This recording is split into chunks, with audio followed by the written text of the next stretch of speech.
अभिवादन स्वीकार कीजिए ब्रजेश मिश्रा का। और आप देखना शुरू कर चुके हैं द डिबेट। बहनों भाइयों, उपचुनाव का नामांकन आज से प्रारंभ हो गया है और संभवतः देश में आम चुनावों के ठीक पहले का ये अंतिम संसदीय और असेंबली सेगमेंट में मुकाबला है। इसमें कई महत्वपूर्ण फैक्टर भी हैं जिन पर आज की परिचर्चा में हम नज़र डालेंगे और यूपी की राजनीति में उपचुनाव और उसके इम्पैक्ट पर चर्चा करने वाले हैं।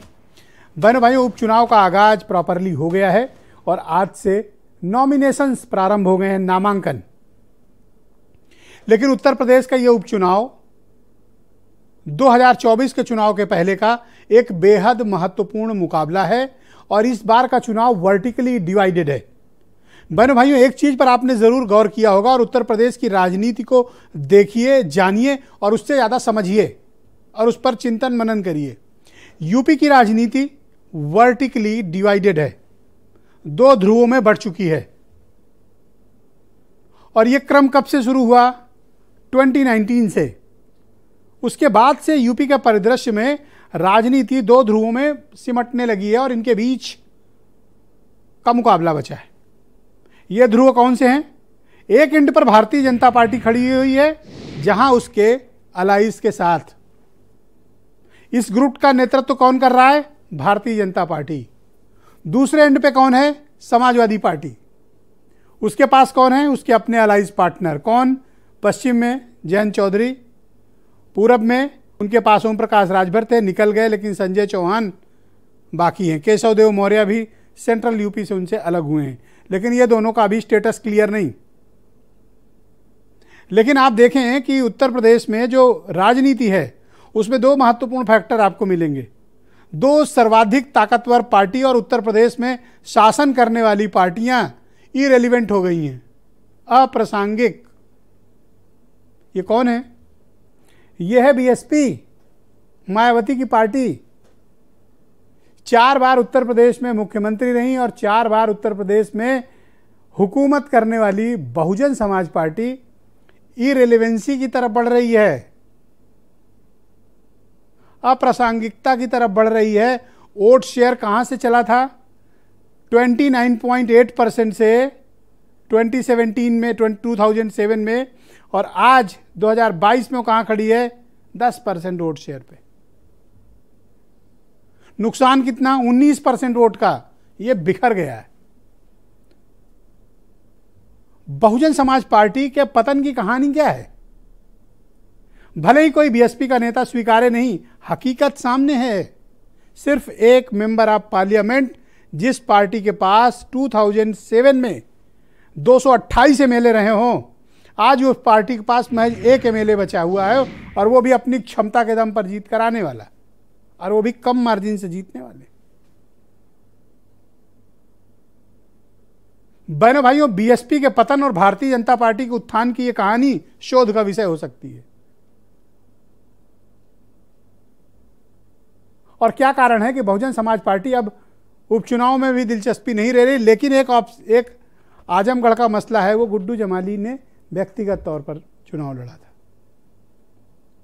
और यही वजह है कि बीएसपी उपचुनाव में जाने का जोखिम अब नहीं उठा रही है। उठाएगी, नुकसान सामने। और बहुजन समाज पार्टी पर आरोप लग रहा है कि वो बीजेपी की बी टीम नहीं, बल्कि अब एक स्टेप आगे बढ़कर बीजेपी के लिए रिसोर्स का काम कर रही है। ऐसा अपोजिशन की तरफ से आरोप लगता है। इस बार अब जब 24 का मुकाबला होगा, बीएसपी का सब कुछ दांव पर होगा। यही अंतिम और यही बाकी। 2024 में डिसाइड हो जाएगा कि उत्तर प्रदेश में बहुजन समाज पार्टी की क्षमता क्या है और आगे इसका भविष्य क्या है। अब आ जाइए कांग्रेस। उत्तर प्रदेश में सर्वाधिक समय हुकूमत करने वाली पार्टी लगभग खत्म हो चुकी है। उपचुनाव में कैंडिडेट तो देने की बात दूर की बात है, चुनाव ही नहीं लड़ना, ये समझ में आ गया कांग्रेस को। कांग्रेस के भी पतन की वही कहानी है, देखिएगा, जो बहुजन समाज पार्टी की है। कांग्रेस का पतन हुआ तो खड़ा कौन हुआ? मुलायम सिंह यादव। किस पर पैर रखे मुलायम सिंह आगे बढ़े? कांग्रेस। मायावती किसके दम पर आगे बढ़ी? कांग्रेस का वोट शेयर छीनकर। तो कांग्रेस जब पतन की तरफ बढ़ी, किसने खींचे वोट? सपा और बसपा। इसीलिए आप देखेंगे 90s पूरा और 2012 तक इस पार्टी की 17 तक हुकूमत। अब समझने का दौर, अब वक्त बदल गया। ये वक्त कब से बदला?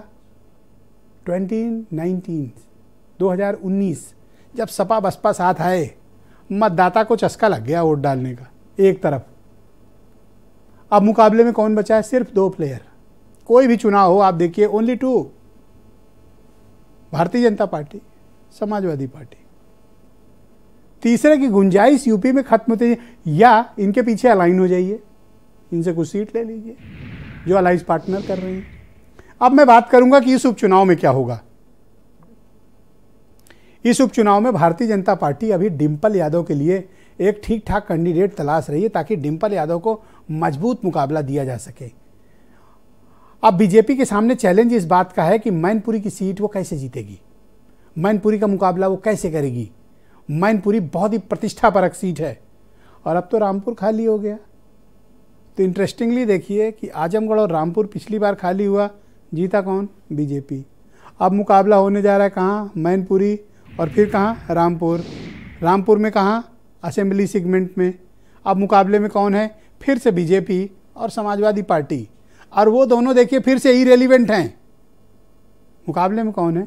ये दोनों पार्टी। तो क्या 2024 में भी अब ये लॉक कर लिया जाए कि यही इक्वेशन, यही combination, vertically divided Uttar Pradesh का अब यही चुनाव लड़ेगा?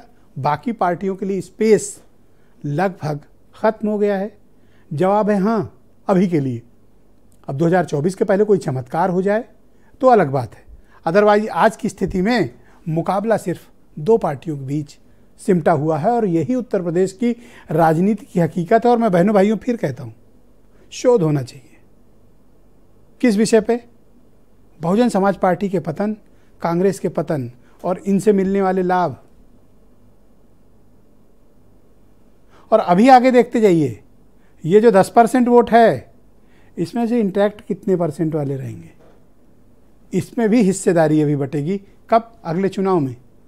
ये कब होता है? जब आप अपने मतदाताओं को लावारिस छोड़ देते हैं, अपने एजेंडा को लावारिस छोड़ देते हैं, आपका संगठन के पास कोई काम नहीं रहता और वो चुनाव में जाते नहीं है। तो एक बार मतदाता को आदत लगी तो वो छूटती नहीं है, बहुत मुश्किल होती है। यही मतदाता था जो उत्तर प्रदेश में सिर्फ सपा या बसपा को चुनता था, आज वही मतदाता किसको चुन रहा है?